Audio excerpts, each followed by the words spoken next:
আসন্ন বিধানসভা নির্বাচনের আগেই দলীয় কর্মীদের মনোবল চাঙ্গা করতে এবং মৃত কংগ্রেস কর্মী তথা আইনজীবীর পরিবারের লোকেদের সমবেদনা জানাতে মালদা শহরে প্রদেশ কংগ্রেস সভাপতি শুভঙ্কর সরকার মঙ্গলবার সকালে কোতোয়ালি ভবনে প্রয়াত ও সাংসদ চৌধুরীর মাজারে ফুল দিয়ে এদিনের কর্মসূচি শুরু করেন প্রদেশ কংগ্রেস সভাপতি।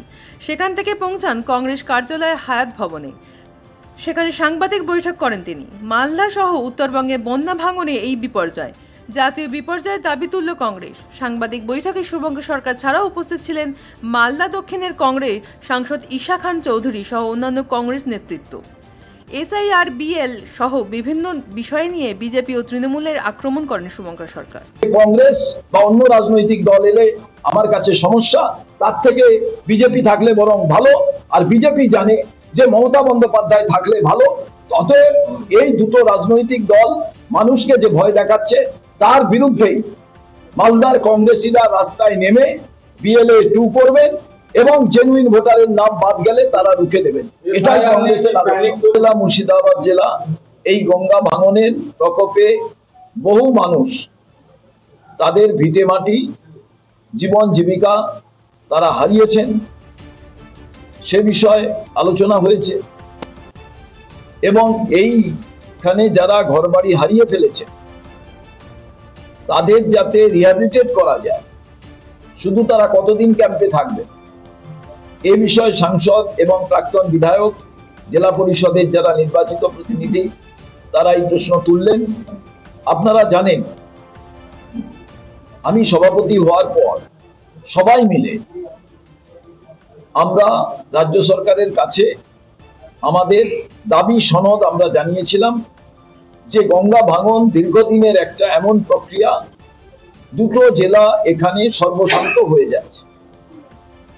কেন্দ্রীয় সরকার এবং রাজ্য সরকার কেউ এ ব্যাপারে সচেষ্ট নয়। 2024 সালের আমরা ডেপুটেশন দিয়েছিলাম, বিক্ষোভ দেখিয়েছিলাম। এরপরে দুবার আমরা রাজ্য সরকারের কাছে আমাদের বিষয়টি আমরা তুলে ধরেছি।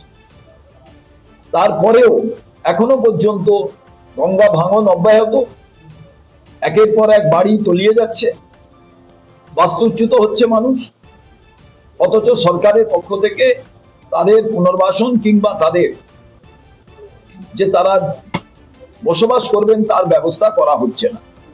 স্থায়ীভাবে এর একটা সমাধান চাই। যারা নেতৃত্ব ছিলেন তাদের সঙ্গে এ ব্যাপারে আলোচনা হয়, পরবর্তী পদক্ষেপ কি হবে, আন্দোলনের রূপরেখা কেমন হবে তা বিস্তারিতভাবে আপনারা জানতে পারবেন। উত্তরবঙ্গে যে ভয়াবহ বন্যা হয়েছে এ ব্যাপারে একমাত্র আমাদের সাংসদ তিনি বললেন পার্লামেন্ট খুললে উত্তরবঙ্গের বন্যা এটাকে জাতীয় বিপর্যয় ঘোষণা করা প্রয়োজন ছিল। সঙ্গে সঙ্গে তিনি একথাও বললেন গঙ্গা ভাঙন এটাকেও জাতীয় বিপর্যয় হিসাবে দেখা প্রয়োজন। তার কারণ জাতীয় বিপর্যয় হিসাবে না দেখলে এর কিন্তু আমরা কোনোভাবেই দেখতে পারবো না যে এখানকার মানুষদের ক্ষতির পরিমাণ যা হবে তা রাজ্য সরকার কেন্দ্র সরকার ভালো প্যাকেজ ছাড়া কোনোভাবেই সম্ভব নয়। এটা এখানকার নেতৃবর্গ আমাকে বললেন, এ ব্যাপারে আমরা কথা বললাম। এছাড়াও এখানকার নেতৃবর্গদের এবং সাংসদ, প্রাক্তন বিধায়ক, জেলা পরিষদের একটাই বক্তব্য, রাজ্যে কিংবা দেশে কোকোনাট বোর্ড আছে। আর মালদাকে জানা হয়, এই অঞ্চলের পুরো জায়গাটাকে জানা হয় যে ম্যাঙ্গো ডিস্ট্রিক্ট, ম্যাঙ্গো সিটি হিসাবে। এই ম্যাঙ্গো বোর্ড এতদিন কেন তৈরি হলো না? ম্যাঙ্গো বোর্ড তৈরি করা প্রয়োজন। এখানে আম গাছের নামে হোটেল তৈরি হয়ে যাচ্ছে, মানুষ জানছে। এটাও এই নেতৃবর্গ আজকে আমার দৃষ্টি আকর্ষণ করলেন। আগামী দিনে নির্বাচনে যে ম্যানিফেস্টো তৈরি হবে মালদা জেলার আরো ব্যাপকভাবে যারা নেতৃবর্গ আছেন সাধারণ মানুষের থেকে তারা জানবেন কেমন ভাবে কোন বিষয়টি মানুষের সামনে তুলে ধরা যায়, কে কত চুরি করছে, কে কত তছরুপ করছে, কে গুন্ডা বদমাশদের নিয়ে ভোট চুরি করছে। এটা তো বাংলার মানুষ জানেন, এটা জানেন না তা নয়। কিন্তু কংগ্রেস মনে করে আমরা কি করতে পারি। তার কারণ মমতা বন্দ্যোপাধ্যায় আইন শৃঙ্খলার অবস্থাটা যদি ভালো রাখেন তাহলে তো বিজেপির দিকে কেউ যেত না। আজকে থানায় গেলে এই যে বিএলও তৈরি হচ্ছে, এই বিএলওতে এই যে অফিসাররা আইপিএসরা কাদের নিচ্ছে? তৃণমূলের যারা হচ্ছে তাদের কর্মচারী সংগঠন সেখান থেকে নাম নিচ্ছে, তারপরে বিজেপি কিছু নামকে ঢুকিয়ে দিচ্ছে। কেন এটা হবে? নিরপেক্ষ লোক কেন থাকবে না? কংগ্রেসের কোন নেতা তো গিয়ে বলেনি আমার দলের যারা কর্মচারী সংগঠন তাদের থেকে বিএলও নিতে হবে। এত বিএলওর জন্য আগ্রহ কেন? কারণ বিএলওই ওখানে সব জটিলতা পাকাবে। এই বিএলও যদি নিরপেক্ষ না হয় তাহলে কোনো জিনিস করা যাবে না।